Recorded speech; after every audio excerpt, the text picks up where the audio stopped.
Welcome back friends in our versatile group study YouTube channel. Friends, आज के video में हम लोग फिजिक्स के कुछ न्यूमेरिकल सॉल्व करेंगे। आइए स्टार्ट करते हैं आज की वीडियो। आज की वीडियो का फर्स्ट क्वेश्चन है, एक एथलीट वृत्तीय रास्ते जिसका व्यास 200 मीटर है का एक चक्कर 40 सेकंड में लगाता है। 2 मिनट 20 सेकंड के बाद वह कितनी दूरी तय करेगा और उसका विस्थापन क्या होगा। ठीक है फ्रेंड्स, तो देखिए आपको व्यास दे रखा है 200 मीटर।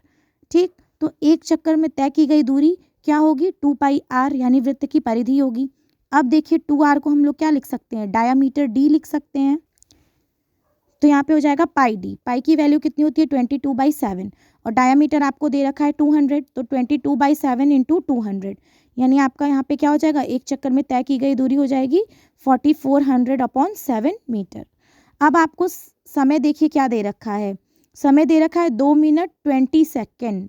ठीक है, तो 2 मिनट यानी 2 इंटू 60 हो जाएगा, क्योंकि 1 मिनट में 60 सेकंड होते हैं, तो 2 मिनट में 120 सेकंड हो जाएंगे और प्लस 20 सेकंड पहले से दे रखा है, तो टोटल समय कितना हो जाएगा 140 सेकंड। तो अब देखिए क्वेश्चन रीड करते हैं। एक एथलीट वृत्तीय रास्ते जिसका व्यास 200 मीटर है का एक चक्कर 40 सेकंड में लगाता है। ठीक है, तो 40 सेकंड में एक चक्कर लगाता है, तो एक सेकंड में 1/40 चक्कर लगाएगा। तो आपको पूछ रहा है 2 मिनट 20 सेकंड यानी कि 140 सेकंड में कितना चक्कर लगाएगा। तो 1/40 इंटू 140 यानी इसको हम पॉइंट में कन्वर्ट करेंगे तो 3.5 चक्कर लगाएगा। तो आगे क्वेश्चन पूछता है कि वह 3.5 चक्कर में कितनी दूरी तय करेगा। तो देखिए एक चक्कर में कितनी दूरी तय करता है 4400/7, तो 3.5 चक्कर में कितनी करेगा 4400/7 इंटू 3.5 अगर कर दे तो इतनी दूरी वो तय करेगा, यानी कि 2000 मीटर दूरी तय करेगा। और इसी क्वेश्चन में विस्थापन भी पूछ रखा है। तो फ्रेंड, वृत्तीय रास्ता है उसका व्यास जितना है वो उसके विस्थापन के बराबर होगा, यानी कि जितना व्यास है 200 मीटर वही उसका विस्थापन भी हो जाएगा, यानी विस्थापन हो जाएगा 200 मीटर और दूरी हो जाएगी 2000 मीटर। तो इस तरह से इस क्वेश्चन को हम लोग सॉल्व करेंगे। नेक्स्ट क्वेश्चन देखते हैं। नेक्स्ट क्वेश्चन है, 300 मीटर सीधे रास्ते पर जोसेफ जॉगिंग करता हुआ 2 मिनट 30 सेकंड में एक सिरे ए से दूसरे सिरे बी पर पहुंचता है और घूमकर 1 मिनट में 100 मीटर पीछे बिंदु सी पर पहुंचता है। जोसेफ की औसत चाल और औसत वेग क्या होंगे। तो इसमें दो क्वेश्चन दे रखे हैं, ए सिरे से बी सिरे तक और सिरे ए से सिरे सी तक। तो देखिए इस तरह से हम लोग पहले 3 पॉइंट बना लेते हैं, ए बी और सी। अब देखिए ए से बी के बीच की जो डिस्टेंस दे रखी है वो कितनी दे रखी है 300 मीटर और बी से सी के बीच की डिस्टेंस कितनी दे रखी है 100 मीटर। ठीक है फ्रेंड्स, तो ए से बी के बीच की दूरी जो है 300 मीटर है और समय कितना लगता है 2 मिनट 30 सेकंड, यानी इसको सेकंड में कन्वर्ट कर देते हैं तो 150 सेकंड उसको समय लगता है। तो यहाँ से आपको पूछ रहा है, पहले 300 मीटर रास्ते पे गया वो ए से बी तक और उसको समय लगा 2 मिनट 30 सेकंड। ठीक है फ्रेंड्स, ए से बी तक जाने में, तो उसकी औसत चाल और औसत वेग हम लोग कैलकुलेट कर लेते हैं। तो औसत चाल कितना होगा, तो देखिए जो दूरी है टोटल दूरी कुल दूरी बटे कुल समय यानी 300/150 यानी 2 मीटर पर सेकंड इसकी औसत चाल हो जाएगी। औसत वेग हो जाएगा विस्थापन बटे समय। विस्थापन कितना है 300 मीटर अपॉन समय कितना दे रखा है 150 यानी कि 2 मीटर पर सेकंड इसका औसत वेग हो जाएगा। तो ये सिरा ए से लेके बी तक की वैल्यू थी। अब इसी में एक क्वेश्चन और दे रखा है, सिरे ए से लेके सी तक की वैल्यू, यानी ए से लेके सी की वैल्यू में औसत चाल और औसत वेग कैलकुलेट करना।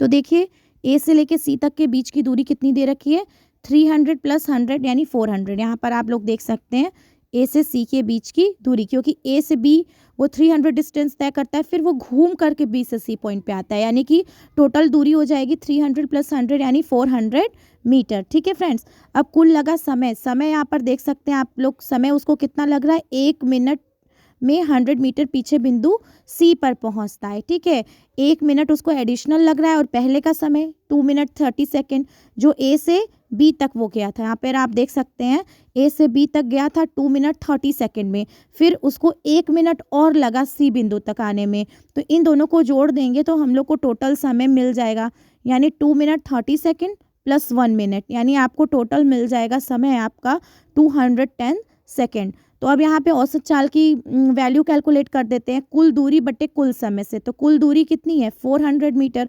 अपॉन कुल समय कितना है 210 सेकेंड। तो यानी 1.90 मीटर पर सेकंड इसकी औसत चाल हो जाएगी। अब औसत वेग कैलकुलेट करना है, तो औसत वेग का फॉर्मूला क्या होता है, विस्थापन बटे कुल समय।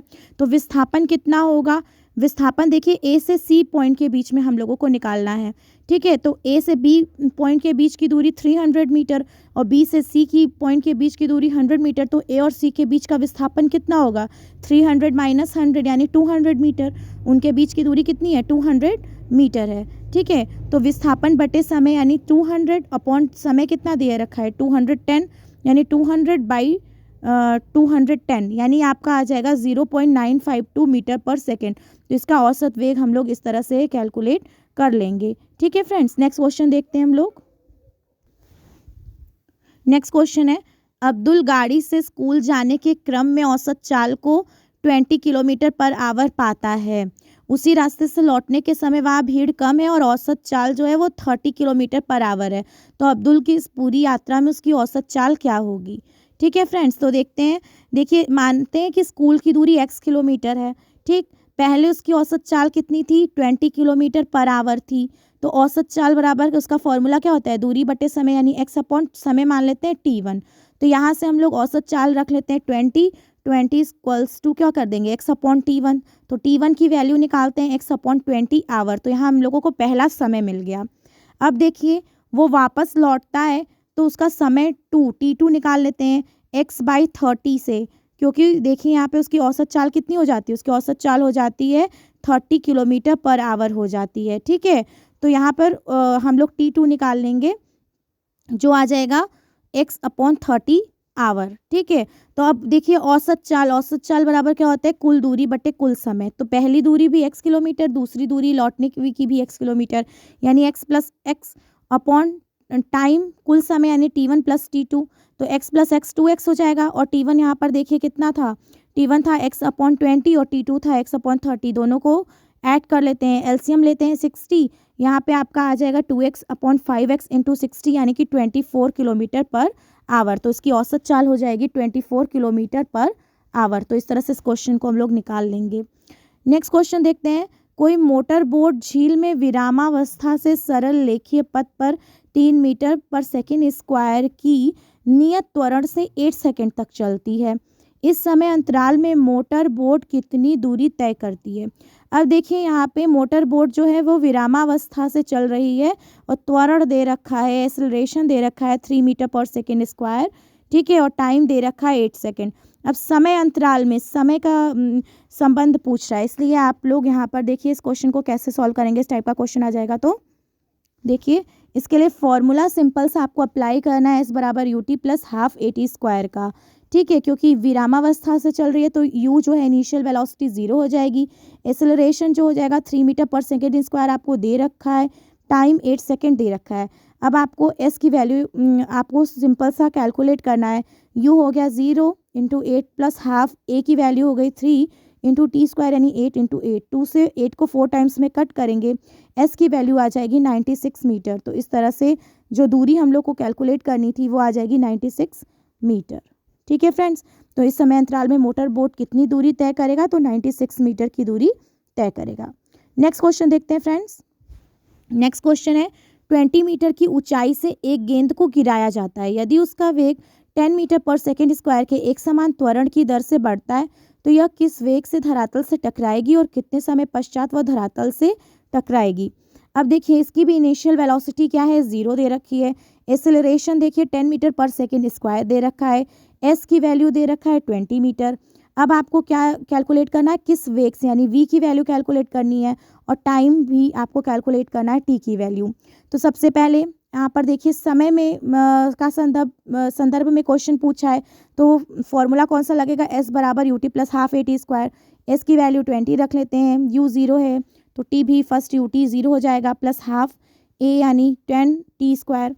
तो t स्क्वायर की वैल्यू आ जाएगी 4 यानी t की वैल्यू आ जाएगी 2 सेकेंड। तो जब हमें t मिल गया तो हम लोगों को इसमें पूछ क्या रहा है, वेग, यानी वेग के लिए हम लोग v इक्वल्स टू यू प्लस AT ये समीकरण लगाएंगे। v equals to u 0 plus a कितना दे रखा है क्वेश्चन में 10 इंटू t अभी हमने निकाला 2 यानी v की वैल्यू आ जाएगी 20 मीटर पर सेकेंड। तो इस तरह से इस क्वेश्चन को हम लोग लगा लेंगे, ठीक है फ्रेंड्स, तो आज के वीडियो में बस इतना ही। आपको आज की वीडियो कैसी लगी कमेंट सेक्शन में ज़रूर बताइए।